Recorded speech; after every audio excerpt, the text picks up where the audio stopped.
ketika boga ruh kemudian ruh urang teu diurus, sanajan awak urang sehat, sanajan awak urang seterek, ketika ruh urang teu diurus, ketika ruh urang teu cager, maka naon hartina ieu boga awak sehat lantaran ruhanina gering. Kanyahoan ruhanina gering kumaha Kiai? Kanyahoan ki ruhanina gering mah kieu, dahar mah gembul nginum mah loba, nonton TV ti isuk datang ka zohor kuateun, tapi ketika aya pangajian heuae bae. Ieu rohanina gering. Ketika aya suara azan lain gegeraan ka masjid, ieu rohani gering. Ketika aya siraman-siraman ruhani nyana henteu naon kitu ngaranna mencerna, ieu rohani gering. Tapi lamun neuleuh polisi abri bangga kula mah datang ka masjid asal kasake buka masyaallah. Ieu lamun eueuh imanan nyana moal daek ka masjid aya imanan. Sanajan di dieuna aya balokan, aya bintangan, tapi tetep bae awak sakadar awak lah dek disujudkeun ka Gusti Allah pan hebat.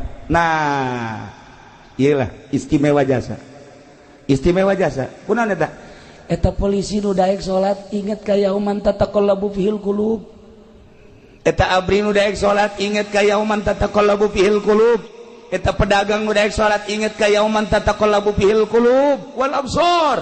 Ngeri engke jaga naon hartina ieu jabatan, naon hartina ieu kakayaan, naon hartina ieu kemuliaan, lamun ke di akhirat kan sakadar jadi baleung neraka. Ih, tinggalkeun salat, masya Allah indah jasa. Allahumma shalli ala sayyidina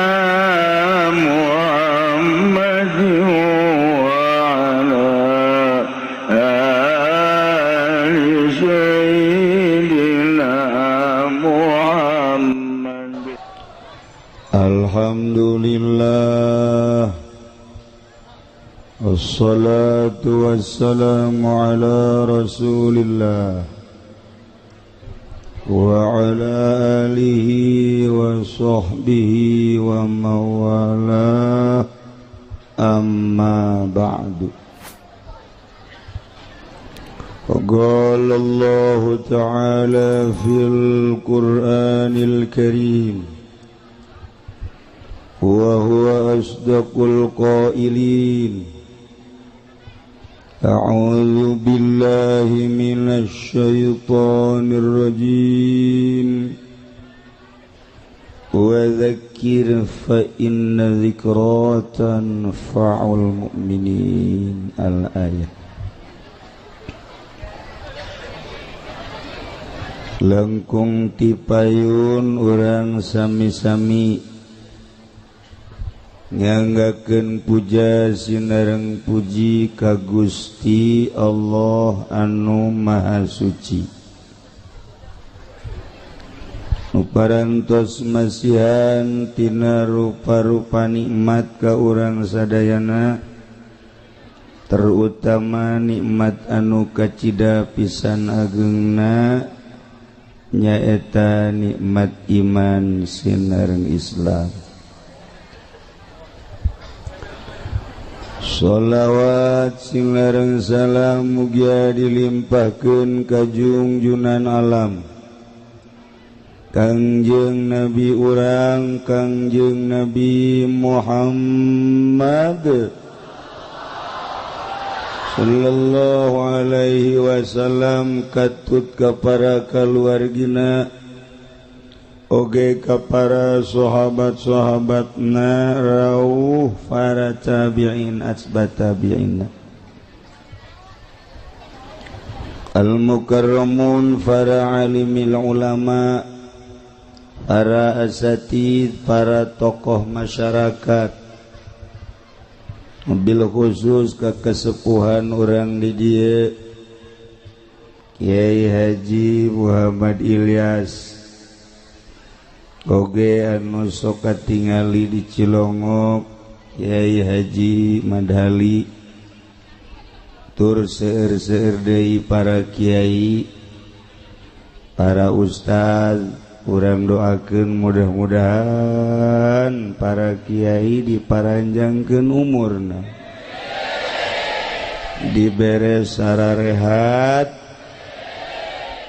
jang nanjeurkeun agama Allah Subhanahu wa ta'ala. Urang doakeun deui nu lain kiai mah mudah-mudahan ulah. Ulah henteu. Aya kapolsek marahnya na.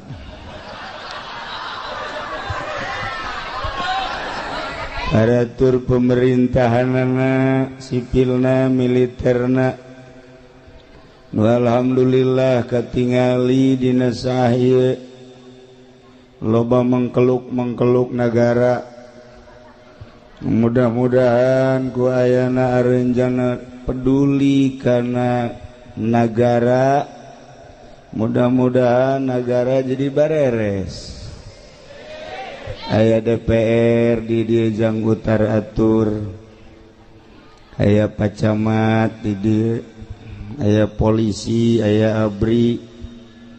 Sebenarnya mah geus lengkap, tinggal balalenderna. Nu kadenge ku urang bupati aya, camat aya, lurah ambal aya, polisi loba. Nu kadenge maling malulu di negara. Nu kadenge ya nu kadenge, kabeneran di Bogor mah bupatina keur masantren. Mudah-mudahan keluar di pondok pesantren jadinya na jurig. Tapi santri nya nama santri.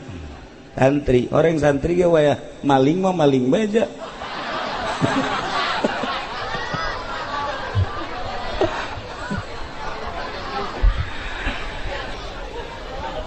Panitia penyelenggara walimatul wakirah nudina sahaya alhamdulillah parantos ngundang urang khususna simkuring, hampir-hampir simkuring ge ieu teu bisa hadir, patali sareng kurang sehat.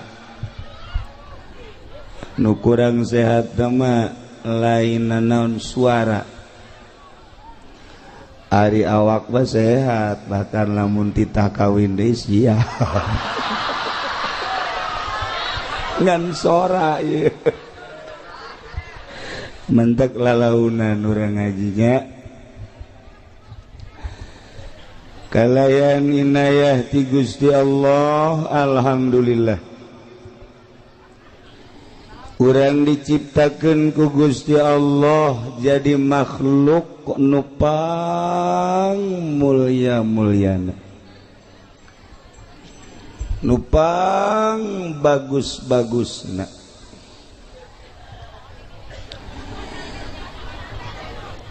Kamulyaan jeung kabagusan makhluk Allah nu ngaran manusia lantaran didukung ku dua kekuatan anu optimal. Hiji kekuatan fisik, nomor kedua kekuatan ruhani.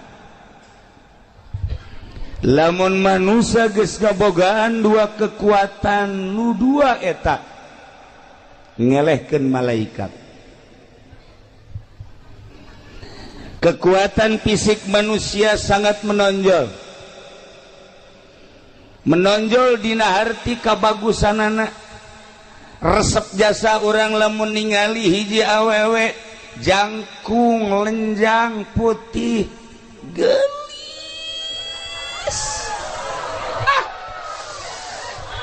boro-boro ka polsek kiai ge ye nu geus kolot kiai kabung belengan. Iya fisik, lamun hayal lalaki fisikna sterk, ditingali jangkung, ditingali dedeg pangadegna ngesi, katingali bangun gagah. Ieu keur carita fisik awewe mana nu tersepen ka lalaki model kitu. Dibalikeun deui lamun aya awewe anu boga dedeg pangadeg model tadi, lalaki mana nu teresep. Berarti postur ieu sangat mendukung. Eueuh hiji nabi anu ku Gusti Allah diciptakeun kuluyak pelaya eueuh. Lamun urang nyaritakeun Kangjeng Nabi urang nomor hiji. Lamun urang nyaritakeun Kangjeng Nabi Musa gagahna kabina-bina. Lamun urang nyaritakeun Kangjeng Nabi Ibrahim luar biasa. Urang nyaritakeun nabi-nabi nu lain, Rasul Allah diutus ka dunia jang dakwah ngajak umat teh nomor kahiji fisikna gagah. Di Indonesia lamun urang boga presiden gagah fisikna. Siapa cok aju seuri bae. Maksudnya lamun diajak perang kamari bae. Misalnya orang boga presiden kos SBY, kemudian SBY ngajak perang moal dingkekeun deui, siap. Sebab urang geus nyaho dadaekna. Ketika Pak Harto jadi presiden, Pak Harto ngajak perang, siap. Ketika moal diteruskan bae ngomongna. Iya fisik. Sabalikna lamun aya hiji awewe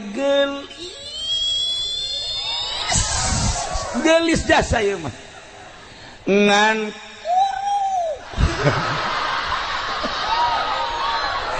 ieu mah keur carita gelis ngan kuru. Ulah nanya ka posek ieu bae kieu yai daek henteu awewe gelis ngan kuru tuh embung sebab ceknya naon cekeleunana.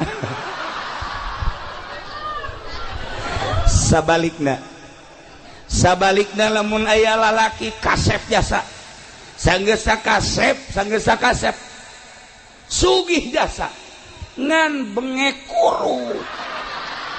kuru jasa ieu mah. Kasep aya di nyana, sugih aya di nyana, kuru jasa. Tanyakeun ka awewe ulah anu ngora nu kolot bae daek tembung cek nyana tu boro-boro jerona luar lagi kos kitu moal daek. Da ieu fisik. Nu mantak loba urang ngausahakeun fisik urang teh diolah dengan berbagai olahraga. Memang dititah ku Gusti Allah sehingga gagah awak urang, sehingga sehat awak urang.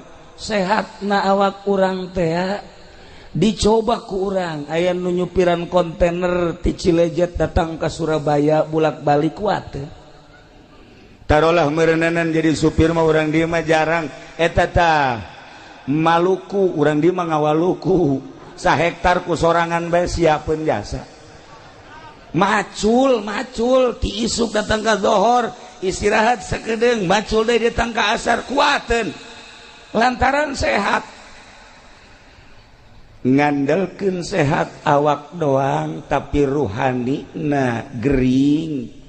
Macul masa hektar kuatin, tapi ketika neuleuh masjid nu sakieu hebatna agrengna ngadenge suara azan padahal imahna ngarendeng jeung masjid teu kuatin asup ka masjid.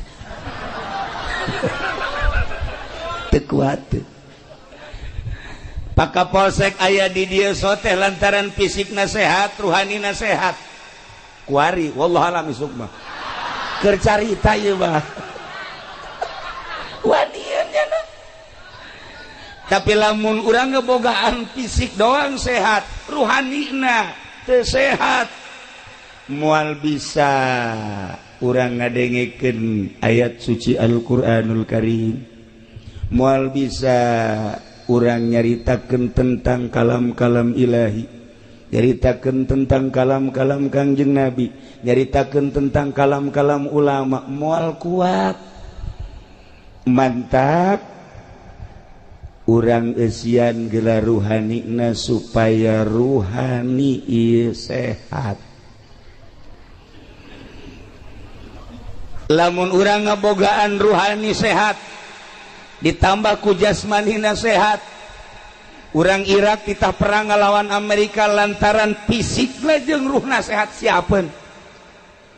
Urang Suriah lantaran sehat fisikna jeung ruhanina ngalawan Amerika siapeun. Urang Turki ngalawan Amerika siapeun. Urang Indonesia waktu perang lantaran ngabogaan sehat awak jeung ruhani siap ngalawan Belanda. Kuari lamun urang diserang ku Amerika, urang ye kuari diserang ku Amerika, ngabogaan fisik doang, ruhani negering. Moal kuat perang kajen ku kumaha.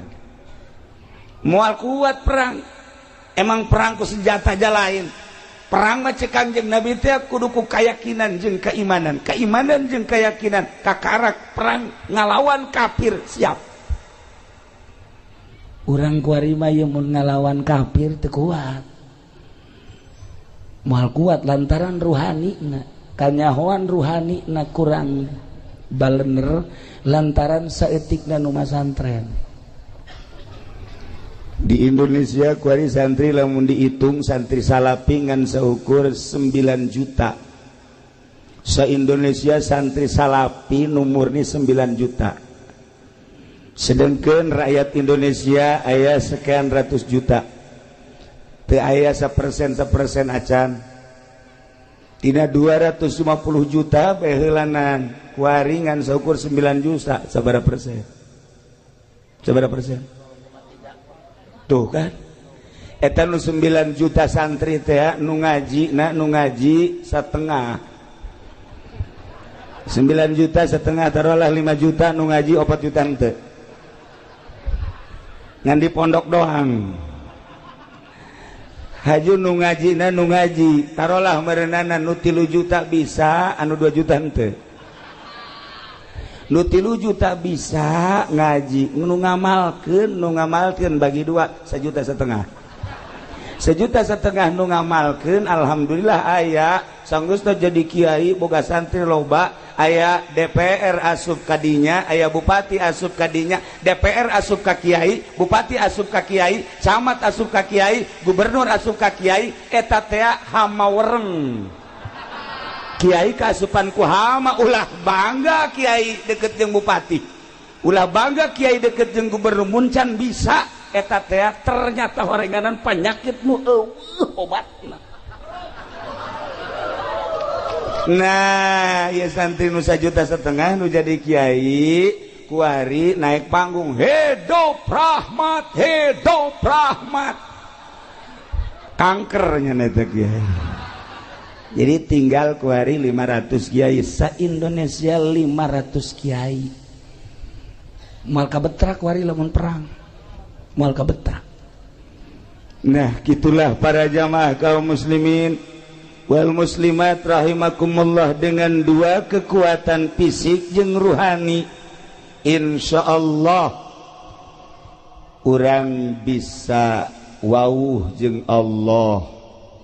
Dituduhkeun ku Kangjeng Nabi urang nu dilanjutkeun ku para sahabat diteruskeun ku para tabiin atba tabiin para aulia Allah kabelah dieuna ku para kiai-kiai nu geus wauh jeung Allah Subhanahu wa taala. Nu nuduhkeun ka Allah mah kudu jelema nu geus wauh ka Allah. Moal anggeus nuduhkeun politik jelema teu apal politik. Moal beres jelema nungtun ekonomi lamun nyanana teh jauh ka ekonomi. Moal beres jelema nyaritakeun budaya mun jelemana henteu apal budaya. Moal nyaho jelema nungtun ka Allah moal bisa mun encan nyaho ka Allah. Kuari urang neangan penuntun nu nyaho ka Allah hese. Gitulah para jamaah kaum muslimin wal muslimat rahimakumullah. Ketika boga ruh kemudian ruh urang teu diurus sanajan awak urang sehat sanajan awak urang seterek ketika ruh urang teu diurus ketika ruh urang teu cager maka naon hartina ieu boga awak sehat lantaran ruhanina gering. Kanyahoan ruhanina gering kumaha kiai? Kanyahoan ki ruhanina gering mah kieu dahar mah gembul nginum mah loba nonton TV ti isuk datang ka zuhur kuateun tapi ketika aya pengajian heuh aya bae ieu rohani negering ketika aya suara azan lain gegeraan ka masjid ieu rohani gering ketika aya siraman-siraman rohani nyana henteu naon kitu ngaranna mencerna ieu rohani gering lamun ibu boga salakina gagah fisikna bagus tapi rohani na ieu teu cager ketika ibu dikekepan ku salaki salakina tilok salat eta berarti ibu dikekepan kuno boga rohani na edan lamun ibu boga salaki teu salat eta rohna edan sebenarnya sarua salaki mun boga pamajikan teu salat eta ge sarua rohna edan jadi lamun pada teu salat nu edan jeung nu edan sedang tong kos kitu mah oh masalah nu edan jeung nu edan kula tadi salat maghrib rencanana di dieu lantaran aya tamu heula akhirna setengah genep berangkat salat di Al Amjad perkiraan kula di Al Amjad salat pasti rame hiji masjidna agreng dua di kota begitu datang kadinya langsung sawara wudu langsung kula naik ka luhur imamna suarana bagus wawuh kula ge imamna makmumna dihitung aya genep salat maghrib tadi di Al Amjad genep imam makmumna genep jeung imam 7 Masya Allah teh nyampe 10 acan ya Allah ya Rabbi da berarti kan gering eta rohanina lamun urang carita awak supaya sehat gampang awak supaya sehat aya dokterna nyaritakeun tentang vitamin tentang obat dan lain sebagainya 4 sehat 5 sempurna geus teu aneh deui tapi ketika rohani urang nu gering ieu kudu ka mana ieu awak urang di mana-mana sehat ngadahar naon bae ge ngeunah ngadahar jeruk karasa mun amis-amis mun hasem-hasem ngadahar apel karasa mun amis-amis mun hasem-hasem ngadahar sayur dan lain sebagainya sehat karasa ngeunah jeung teu ngeunahna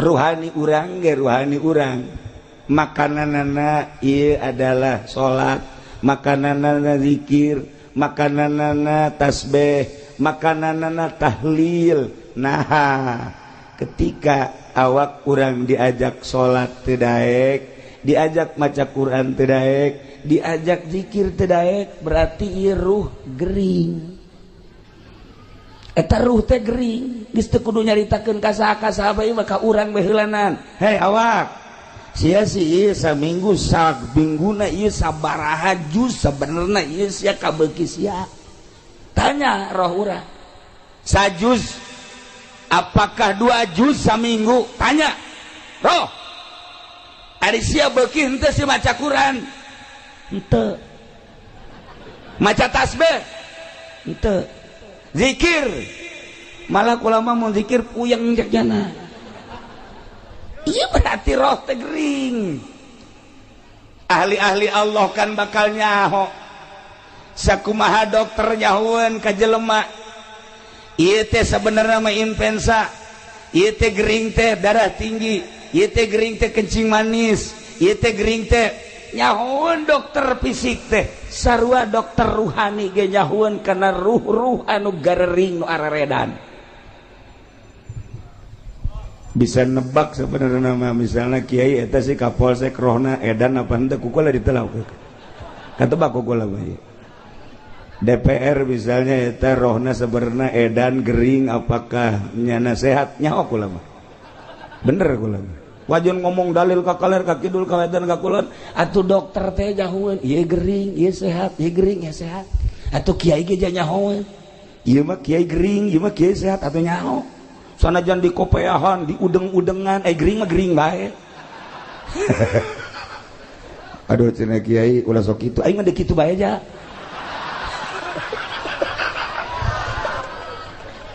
gering Masya Allah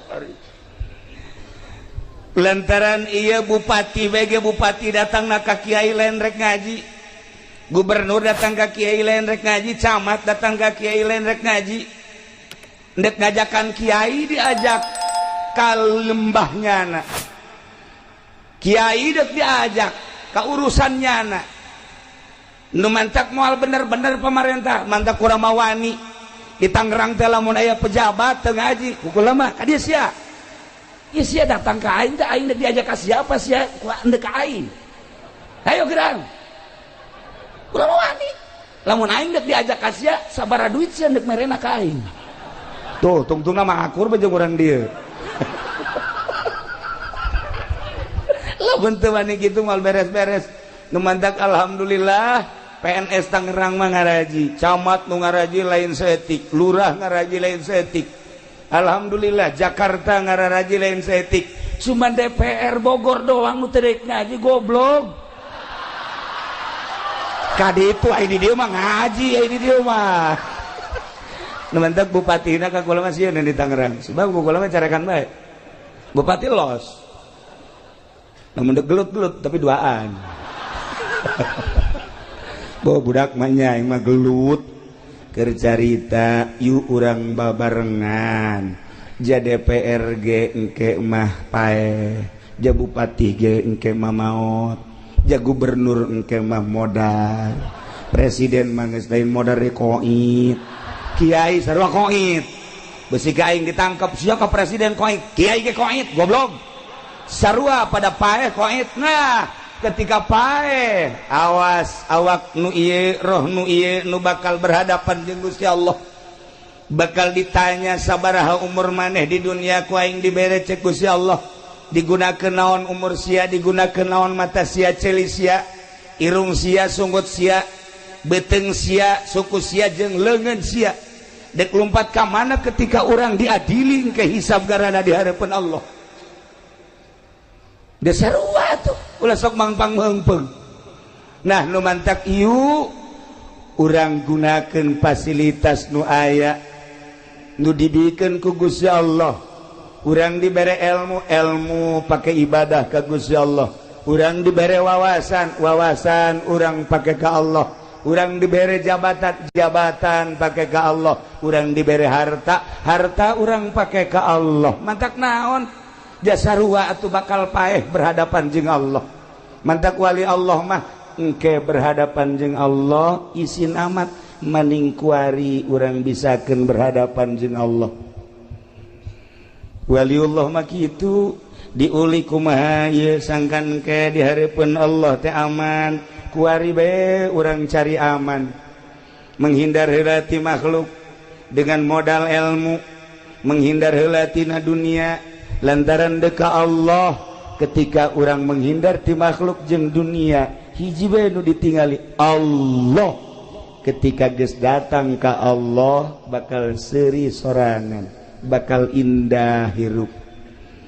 Baheula keur zaman Gus Dur kuari zaman Habib Lutfi Habib Ja'far urang mun ngobrol jeung Habib Lutfi kuari ti mimiti ka harti datang ka teu pati ka harti datang ka teu ka harti ge ka dituna. Sering datang ke Cilongok ngobrol ieu ge marilu tajung nu karya ieu marilu cenah ge ngobrol bangsa setengah jam mah masih ka harti keneh ilu seuring cenah ge hahaha naik bae bangsa geus sajam nyana geus kikian we isi naon nu diobrolkeun cenah ku kiai nyana geus heuai deui kiai ongko heuai bae tolol terus naik asal geus sajam setengah 2 jam geus kararieu bae terus si naon diobrolkeun teka arti ju geus beres teh geus geus balik ka Habib Lutfi biasa jam 3:30 balik lah naranya ka kula kiai ai tadi si obrolan anak ka harti ai geus saruan teu resep doang resep lamun nyaritakeun ayat dimimiti dinahuan dibilagahan datang ke rahasia datang ke lumpat rahasia tek bleu masya Allah otak dibere kos kitu ku Gusti Allah ya Allah ya Rabb baheula keur jeung Gus Dur ketika ngabahas tentang ayat nyana jago jasa tak letak plek ya Allah ya Rabb. Gitulah ahli-ahli Allah. Nah, para jamaah kaum muslimin wal muslimat rahimakumullah, ialah awak urang nu ku Gusti Allah diberi anugerah seperti kieu contona. Ruhani teu kadeuleu ai lain ku ahli nama.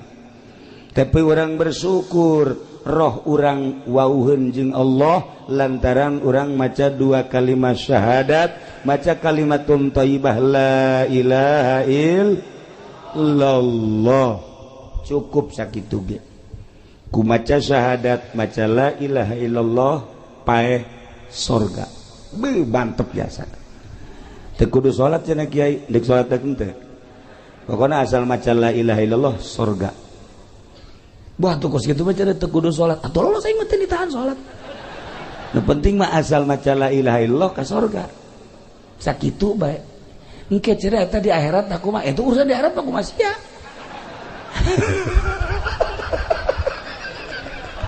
Jata bae aturan-aturan anak.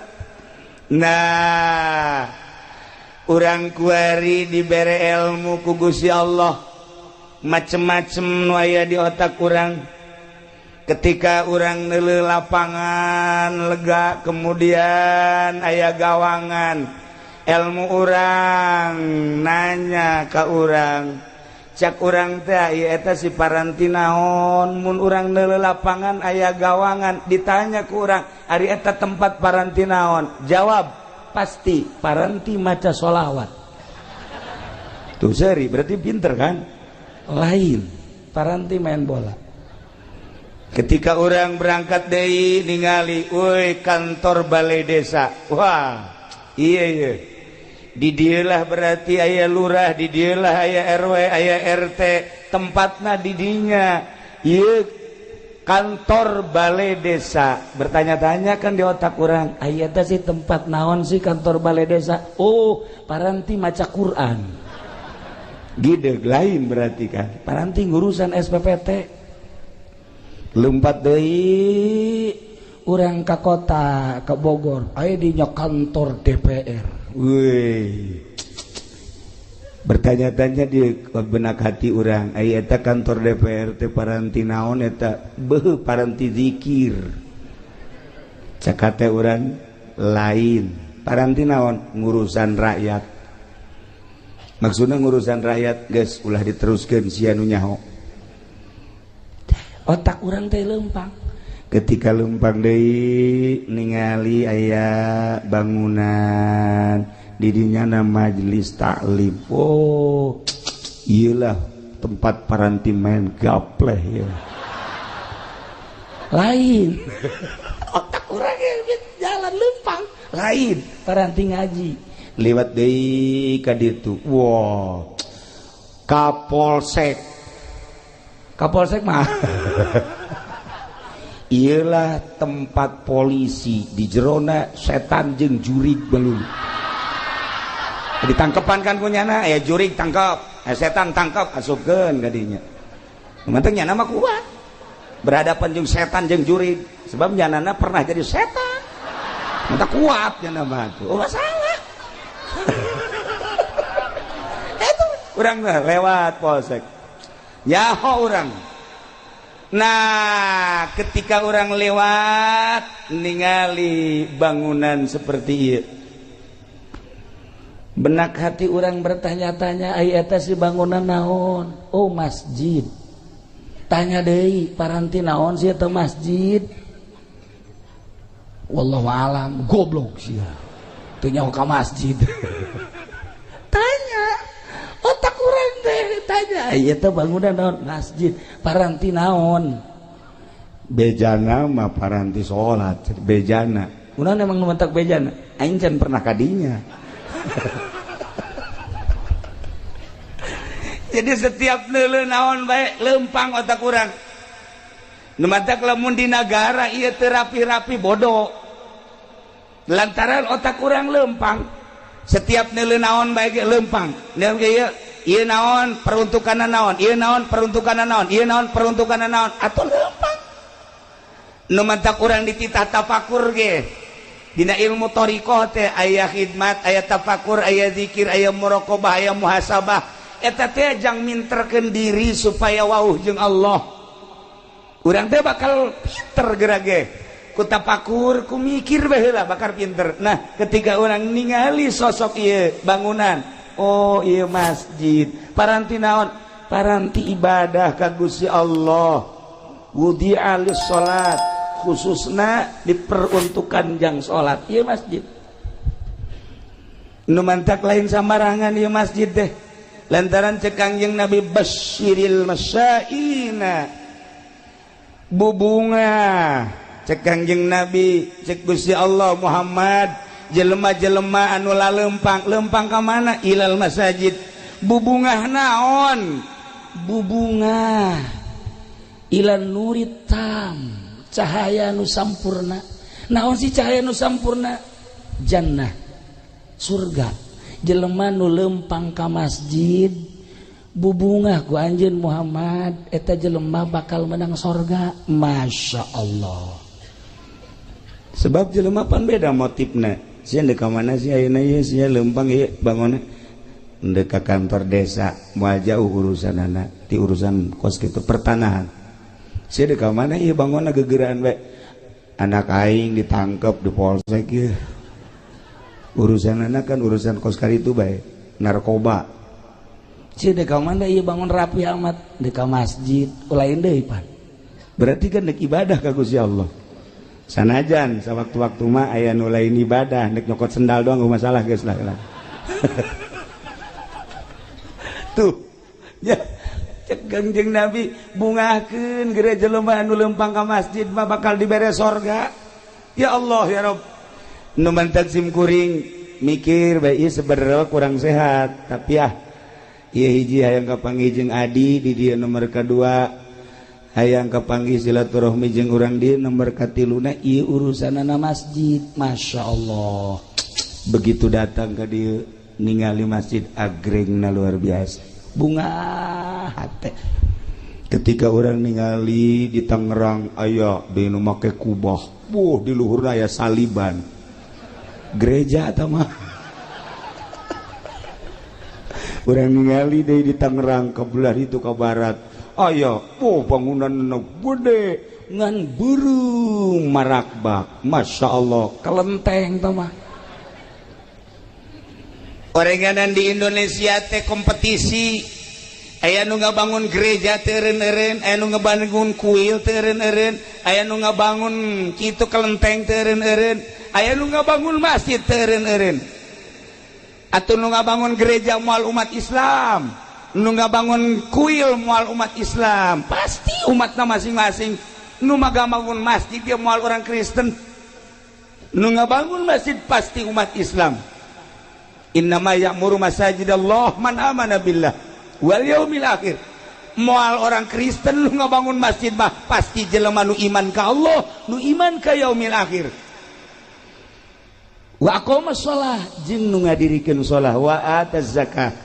Iyalah jelema asal daek ngabangun masjid berarti deuk nembongkeun iman nu aya di dadana. Sebab cek Kangjeng Nabi, al-masajidu buyutullah, masjid adalah imah Allah. Tudi'u li ahli sama, caang jang ahli langit. Kama tudi'u sakumaha caangna nujumus sama li ahli ardi. Lamun malaikat nu aya di alam malakut di luhur ningali kahandap kieu loba nu cararaang eta teh masjid-masjid jeung musola-musola. Sakumaha urang lamun urang ahli bumi ningali ka langit, begitu ningali ka langit loba bintang-bintang, urang ningali ka langit loba nu caraang di luhur langit bintang-bintang, malaikat neuleuh ka handap loba nu caang ieu adalah masjid-masjid. Malaikat turun neuleuh cacaang set ka masjid, culek-culek malaikat, mana imamna ye? Di deuleuh mana muadzina cek malaikat. di dalam mana makmumna malaikat turun di luhur.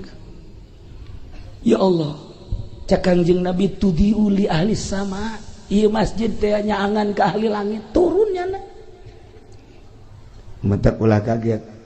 Lamun urang salat sorangan di masjid jam 1 jam 2 di dieu. Salat sorangan, sholli Allahu akbar. Engke aya nu ditukangan urang. Nyana milu Allahu akbar. Ulah kaget.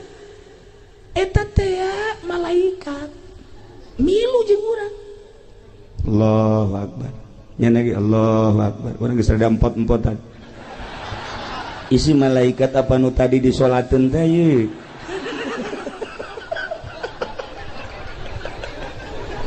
Rempan. Irempan ye. Kapolsek Onam nya nama lamun aya nu salat nya keur salat teuting sorangan Allahu akbar.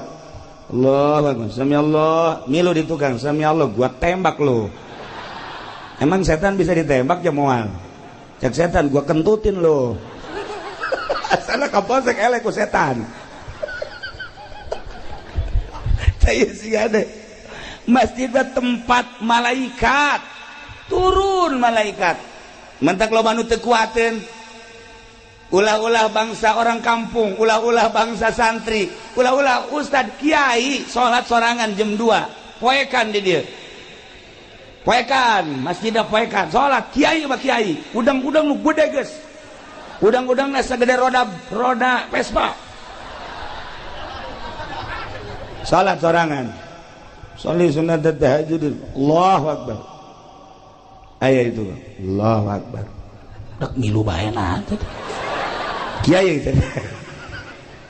Allahu akbar. Iya ieu Allah. Amin Allah. Kiai kajian kuku mage moal khusyuk. Dek ceuli datang ka khusyuk. Nyaho datang nyaho moal ka assalamualaikum.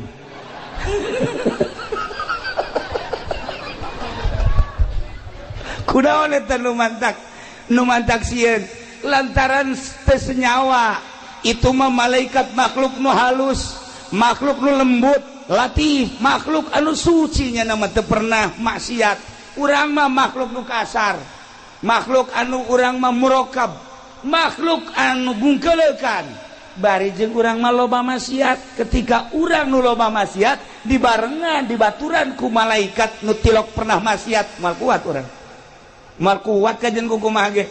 Tapi ketika urang nanggeus teu maksiat, Kangjeng Nabi jol malaikat Jibril wawuheun, Kangjeng Nabi Musa jol malaikat Jibril wawuheun, Kangjeng Nabi Isa jol malaikat Jibril wawuheun. Kitu kene urang lamun geus wawuh jeung Allah jeung malaikat, wawuh datang malaikat atuh teu sieun teu naon. Sakumaha dukun lantaran jana babarengan jeung jin, malah jin diondang pan kunyana.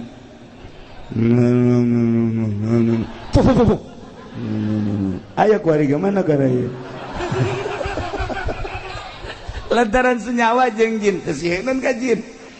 Nah urang lamun geus jadi hamba Allah moal sieun sebab geus biasa bahkan urang dibaturan dibarengan ku malaikat. Nah hayang datang ka kos kitu kumaha si kiai? Tenang. Ieu heulanan, ieu teh bentuk bangunan masjid. Jang paranti ibadah ka Gusti Allah, khusus jang ibadah. Nu mantak aya aturan-aturanana di masjid mah. Nu head teu meunang asup ka masjid. Anu boga hadas gede teu meunang asup ka masjid. Caritaan dunia teu meunang dibawa ka masjid. Lamun dibawa ka masjid dilaknat ku Gusti Allah. Sucikeun masjid mah. Mantak beda masjid sok kaambe ku ahli Allah mah. Ya masjid bagus nama tapi ya rada bau pemerintah ya masjid ya. Aya duit pajegan ya masjid ya. Bangun haridang gajeng kaambe bae teh ku ahli Allah. Aya masjid murni ti masyarakat saaya-aya. Tiis masjid ya tentrem. Tapi lamun aya sumbangan ti pemerintah teu nyaritakeun haram jeung teu haramna asal katarajangan duit pemerintah bae masjid mah hareudang. Harida dipakaina teh endekna heuai bae. Neangan juru masjid bae atawa tihang ye. Eta masjid teu beres eta. atuh aya kitu mah cenah kiai pangnebakeun mah ieu kira-kira na ka Ambeun teu itu mah rahasia engke bae kula bebejana ka adik kula bae di itu ieu mah henteu cenah kuari bae hayang nyaho ieu apakah aya eueuh duit pamarentahan ka Ambeun teu ku kiai teu ka Ambeun jasa ku aing mah teu ka Ambeun emang teu ka apa tuh ka Ambeun ya Allah ya Rabbi. Nah sedengkeun ieu kapal ieu masjid bakal jadi kapal jaga di akhirat ketika urang dieu engke digiring di mahsyar saenggeusna digiring ditimbang amal nu amalna bagus mah langsung sorga nu amalna kurang bagus ye cicing heula di sisi neraka saenggeusna cicing di sisi neraka malaikat nanya hei urang mana ieu si Lejet pimpinan saha Ki Ilyas Haji Iim Imadudin adik kula cek malaikat dia kamarana cicing di dia lain ka neraka bae embung panas atuh geura ka sorga teu kadeuleu jembatanna atuh sia da kamarana ieu nyaho ka mana meureun tidinya aya kapal ngung. Nah masjid ternyata bakal jadi kapal aya merekna dirinya kapal naon ieu ngaranna Al-Hijriyah. Wow kapal Al-Hijriyah Cilejet jelema wah aya di panitiana tenang lah teu bisa sembarangan asup anu gede naon kitu nganyumbangna ti heula bangsa nu 100 juta 50 juta ti heula rombongan 10 juta masuk sada pinuh ta masjid rombongan 5 juta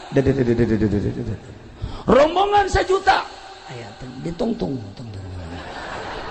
rombongan anu 500 nangkel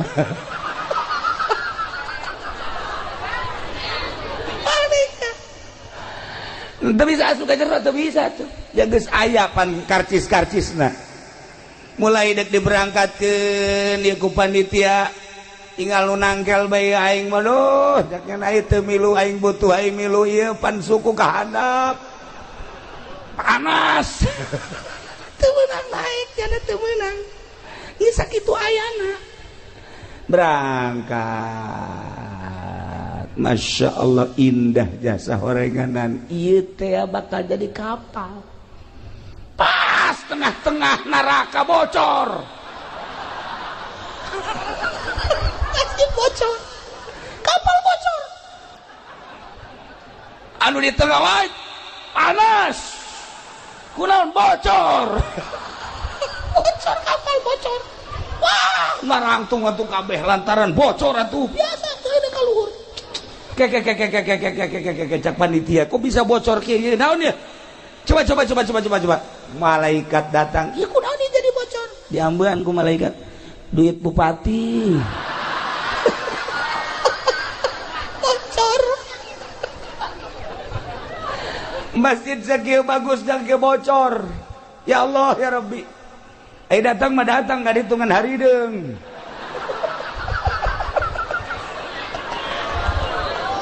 Gusti Allah lagu nah iya urang lamun nyaritakeun padu jadi masjid teh gampang padu indah hagreng gampang tetapi nilai ruhanina lamun manusia aya jasadan aya fisik aya ruhanian buah ge urang mun nyaritakeun buah nu mantak urang titah ngadahar buah lantaran aya ruhanina di dinya teh aya enzim nu aya terkandung di buah ketika ku urang didahar enzim eta lah anu bakal jadi nyehatkeun ka awak urang teu kadeuleu tah mah ruhanina teh tegarana masjid ge sakadar jadi mah gampang bae proposal terus bae diaben-abenkeun tetapi ruhanina Masya Allah lamun baheula zaman almarhum abah kula aya tamu ti seberang ti Aceh tamu terus ke Merak ti Merak langsung ti mana ka Merak ti ditu heula ti Bakauni ka Merak ti Merak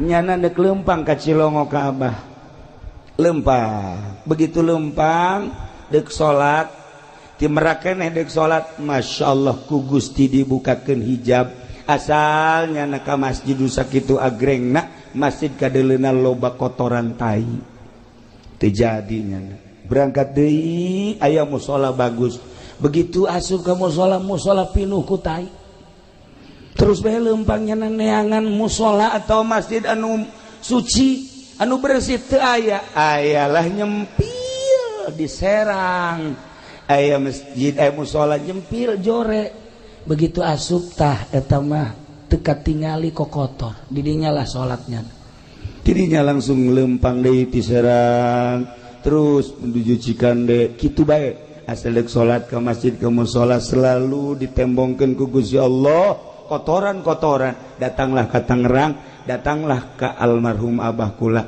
nyana nyaritakeun sepanjang Merak Tangerang Serang Tangerang seperti kitulah eta keur zaman harita wallahu alam mun zaman ayeuna aambean ahli Allah geus lain dedengan ahli Allah mah geus lain ku ari mah paronjang-ronjang ancul-anculan hanya sekedar zahir jeung zahir bae ieu lah tepati urusan ruhani lamun kiai ngurusan zahir jeung batin lamun ustad ngurusan zahir jeung batin lamun lurah ngurusan zahir jeung batin lamun pemerintah ngurusan zahir jeung batin jadi titah kapan urang sebagai ulama jeung umaro titah berdampingan lantaran dua simpani eta beres dua eta beres umat teu beres nu dua eta moal ecreug umat dititah urang teh babarengan asal sahiji haluan ka Allah nu ngatur negara acak-acakan nu ngatur agama moal beres jang pengaturan agama kiai jang pengaturan agama politikus babarengan politikus jeung kiai nu tujuanana dek ngarapihan bangsa negara jeung agama rapi atuh kajian kumaha ge kitulah para jamaah kaum muslimin wal muslimat rahimakumullah na ialah masjid buyutullah imah Allah nu dina Al-Qur'an dijelaskeun fi buyutillah fi buyutin adzinallah an turfa'a wa yuzkaru fiha ismuhu yusabbihu lahu fiha bil ghudwi wal asal rijalul la tulhihim tijaratu wala bay'un an dzikrillah wa iqamis shalah wa ita'iz zakah yakhafuna yawman tataqallabu fihi al qulub wal absar wallahu a'lam bimuradi fi buyutin di bangunan adzinallah nu Allah ngirinan an turfa'a wa yuzkaru fiha ismuh titah diagungkeun dimuliakeun jeung disebut-sebut ngaran Allah Allah teh nyebutkeun hiji bangunan nu silakeun asma kaula disebut asma kaula ditutur agungkeun bangunan eta mulyakeun bangunan eta jang paranti nyebut asma kaula jang paranti nutur kaula naon eta teh masjid yusabbihu lahu fiha bil ghudwi wal asal silakan sucikeun Allah di masjid dek isuk dek sore terus aya eureun-eureunna paranti nyucikeun Gusti Allah ialah masjid urang beda wiridan di imah salat urang di imah sholli sunatul hajat Allahu akbar beres ngawirid urang a'udzubillahi minasyaitonir rajim idz qala yusuf li abihi ya abati inni ra'aytu 'ashara kawkaban li sajidin baca 75 tiupkeun ke arah sarwiti fuh urang ngawirid di imah angel kadi ijabah coba di masjid sholli sunnah Allahu akbar beres a'udzubillahi minasyaitonir rajim inni ra'aytu itu qala yusuf li abi abatina nu kuduna 7 poe sarwiti kakarak daekeun 3 poe geus edannya di masjid lain deh eta ku irida di masjid dek jadi dek henteu di masjid mah di masjid fi buyutin azinallah an turfa wa yuzkara fiha ismuhu yusabbihu lahu fiha bil ghudwi wal asal saha teh anu kos kitu teh rijalul la tulhihim tijaratu wala bai'un jelema-jelema anu teu disibukkeun ku perdagangan, nu teu disibukkeun ku jual beli. Sanajan keur dagang, sanajan keur jual beli, sanajan keur tani, sanajan keur di kantor, ketika ajakan Allah datang, ninggalkeun dagangan, ninggalkeun sawah, ninggalkeun kantor. Rijalul la tulhihim tijaratu wala bai'un an dzikrillah wa iqamis shalah wa itaiz zakah. Kunaon sih make kos kitu? Keur di sawah ngadenge suara azan, padahal keur macul ngadenge Allahu akbar, Allahu akbar. Cak petani pacul hampuranya mana hendak disimpen heula di galeng, titip ulah ka mana manehnya. Cak pacul lainnya mah ka mana? Cici cak pacul ka mana? Salat. Polisi di kantor, Allahu akbar, Allahu akbar. Periwit ditenden, hampura heula periwit. Cak periwet dek mana? Panggilan Allah leuwih mulia batan maneh. Mangga tuh kan. Di DPR, Allahu akbar, Allahu akbar. Tinggalkeun kantor. Dek mana? Cak kursi teh keluar. Dek naon? Dahar. Beda DPR mah lain ka masjid. Atuh beres di DPR. Ya Allah, ya Rabb, Gusti Allah doaku. Iya masjid. Rijalul la tulhihim tijaratun wala bai'un an dzikrillah wa iqamis shalah wa itaiz zakah. Kunaon sih make jeung kedak amat ka masjid? Komo ustad mah santri kiai asal adzan masjid, asal adzan masjid. Sebab kadengena suara muadzin Ki Zaid misalnya azan Allahu akbar, Allahu akbar, kadengena mah suara Zaid, padahal utusan Allah, ajakan Allah lain Zaid tadu di deuleu Allah mah. Masya Allah karim ke masjid sholat. Nah, rijalul la tulhihim tijaratun, tesibu ku dagang, tesibu ku jual beli, tesibu ku tani, tesibu ku bisnis, tesibu ku kantor, berbagai aktivitas tinggalkan. Kunaon emang? Ya khafuna yauman, sieun kahiji poe, poe nu mana? Poe anu tataqallabu fihil qulub wal absar, anu bakal goncang hate jeung mata. Neuleu naon? Neuleu pandangan neraka. Rempan jasa lamun urang ningali engke jaga poe. Yauman tataqallabu fihil qulub wal absar. Nu mantak ahli Allah mah cepet ka masjid lantaran ingat ka yauman tataqallabu fihil qulub wal absar, neraka. Kiamat. Nu mantak para pejabat urang lamun di Jakarta ningali indah jasa ketika datang waktu sholat nyana teh mukaan sapatuna. Kula sering sholat di Tangerang, polisi dibuka sapatuna, kula kieu bae di sisi cek kula teh kiai mah teu kudu muka sendal jeung teu kudu make sapatu jeung make sendal babarieu. Kiai jatuh make calana tinggal wear doang panjang. Babari kan eta mun deuk kieu deuk naon ge kitu bae meureun, maksudna tinggal nyingsatkeun bae.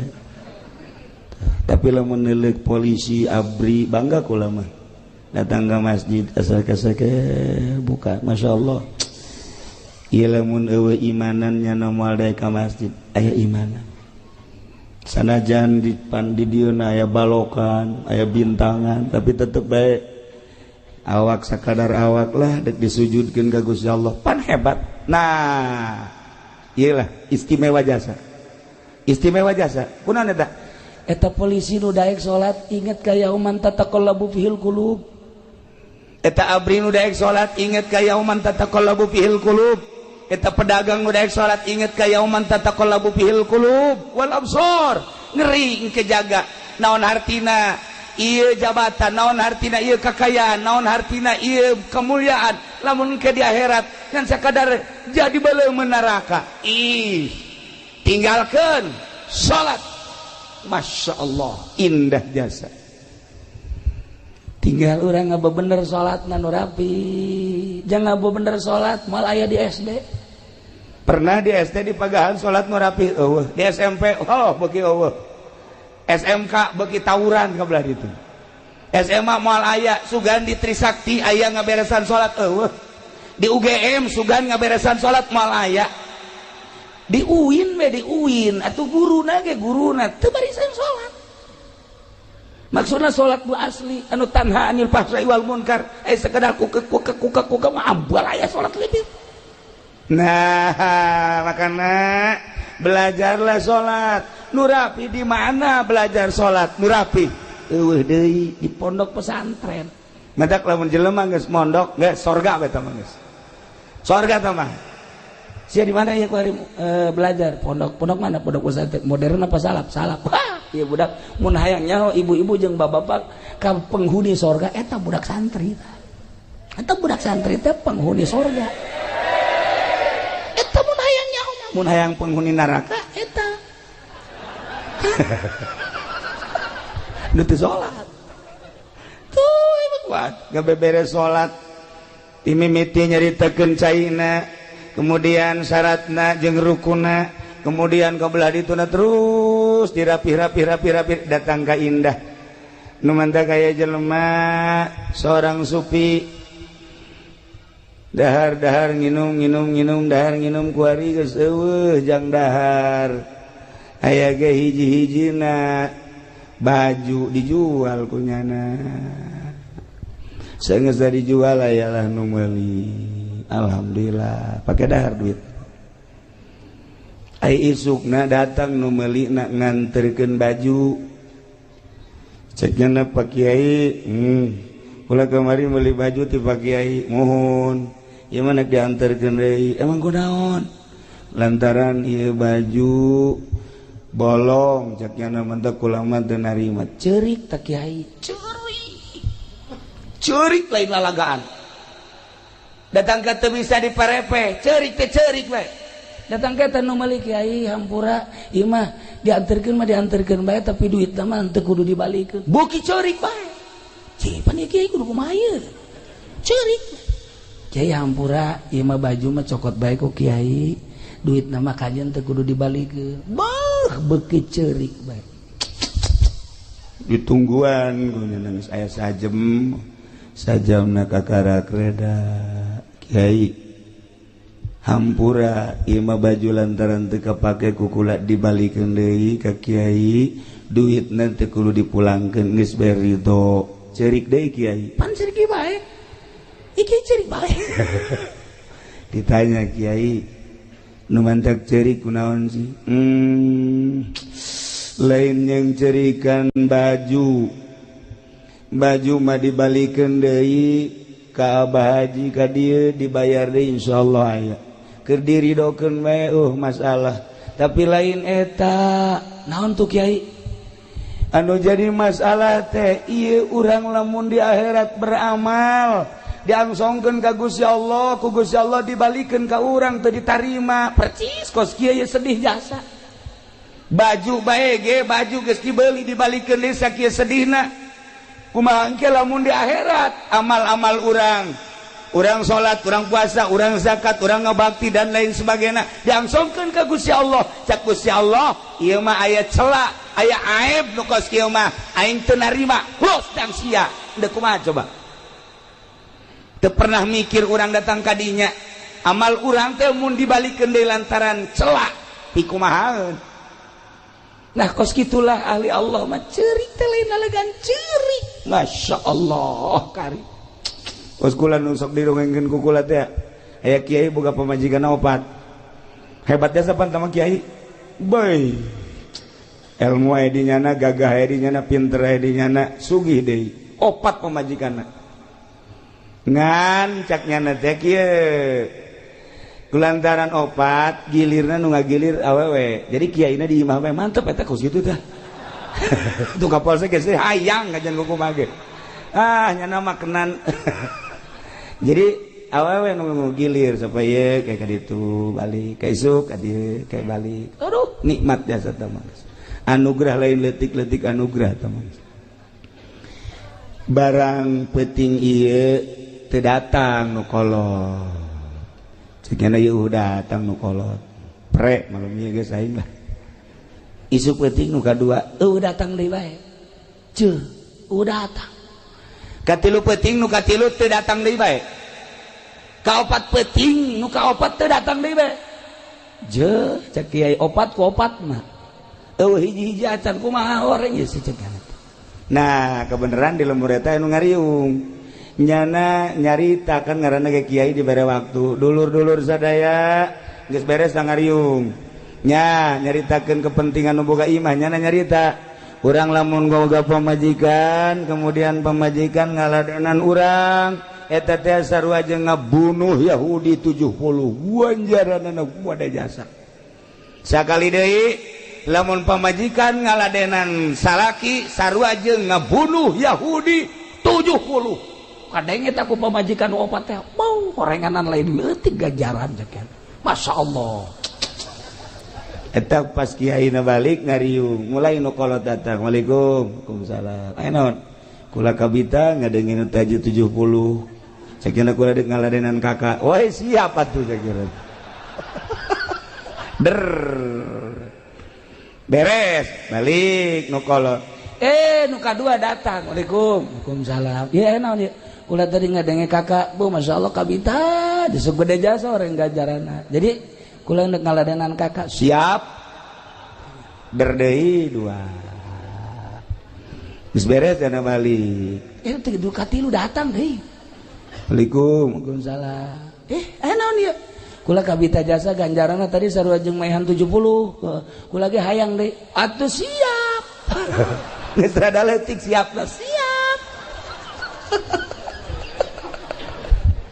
geus beres eta nu katilu nu kaopat kasubuhnakeun datang waalaikum ya naon kula kabita ku ganjaran aduh atuh ieu mah lain ngabunuh Yahudi aing nu paeh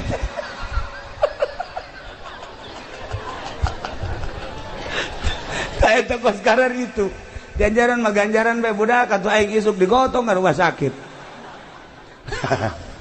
para jamaah kaum muslimin wal muslimat rahimakumullah urang inget kana yauman tataqallabu fihil qulub wal absar maka umat muslimin mimiti daek nyadiakeun lahan naek ngabangun belah dituna ngarumat belah dieuna nu paling istimewa adalah ngesianana iyalah innama ya'muru masajidallah man amana billah mual Kristen nu ngaramekeun masjid mual Yahudi nu ngaramekeun masjid mual Buddha Konghucu dan lain sebagainya umat Islam lah nu ngaramekeun masjid tetapi ngaramekeun masjid mah butuh ruhani geus lamun ruhani na edan tetep bae mual rame ieu masjid nu ngaramekeun masjid anu ruhani na cager maka jangan ramekeun masjid ruhani na tingkatkeun cara ningkatkeun ruhani ialah di pondok pesantren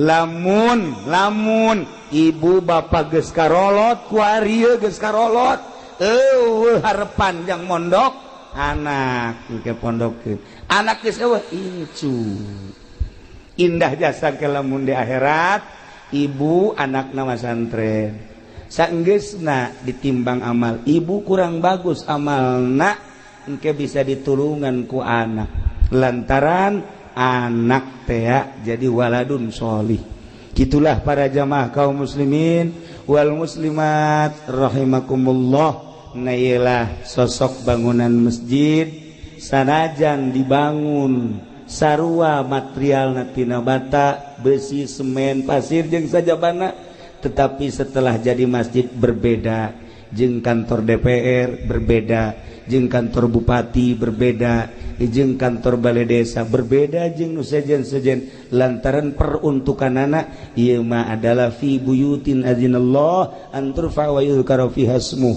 nah kitulah para jamaah kaum muslimin wal muslimat rahimakumullah yuk urang tegeran ieu masjid jang negeran masjid lain sakadar fisikna tapi ruhanina ketika ruhani urang geus mantep cicing di masjid kajen kukumaha ge betah bae nu mantep teu betah cicing di masjid lantaran ruhanina urang kurang sehatkeun ruhani urang melalui pengajian-pengajian di pondok-pondok pesantren anak urang pesantrenkeun jang ngebangun kelanjutan di negara urang di bidang agama. Itulah para jamaah kaum muslimin wal muslimat rahimakumullah. Apunten tina samudaya kalepatan sareng kakiranganana, mobil khusus pisan ka para inohong-inohong di kabupaten oge ka para kiai-kiai sateacan urang kitu naon selesai urang ngadoa heula ka Gusti Allah. Allahumma shalli wa sallim ala sayyidina Muhammadin fil awwalin wal akhirin wa barik wa sallim wa radiyallahu ta'ala an sadatina ashabi sayyidina Rasulillah ajma'in. Amin ya Allah ya rabbal alamin. Allahumma arham ummat sayyidina Muhammad. Allahumma ajbur ummat sayyidina Muhammad. Allahumma aslih ummat sayyidina Muhammad. Allahumma farrijan ummat sayyidina Muhammadin sallallahu alaihi wasallam. Allahumma anfa'na bima 'allamtana wa 'allimna ma yanfa'una wa zidna ilman wa yaqinan wa zidna ilman wa yaqinan wa zidna ilman wa yaqinan walhamdulillahi ala kulli hal wa na'udzu billahi min kulli hali ahli an-nar. Allahumma hdina siratal mustaqim. Allahumma hdina siratal mustaqim. Allahumma hdina siratal mustaqim. Siratal ladzina an'amta 'alaihim minan nabiyyin wasiddiqin wasyuhada'i wassalihin wa hasuna ulaika rafiqa. Dzalikal fadlu minallahi wa kafa billahi 'alima. Wa shalli wa sallim ala jamil anbiya'i wal mursalin walhamdulillahi rabbil alamin. Hapunten tina samudaya kalepatan sareng kakiranganana sakitu pihatur tisim kuring wallahul muwaffiq ila aqwamit thariq. Wassalamualaikum warahmatullahi wabarakatuh.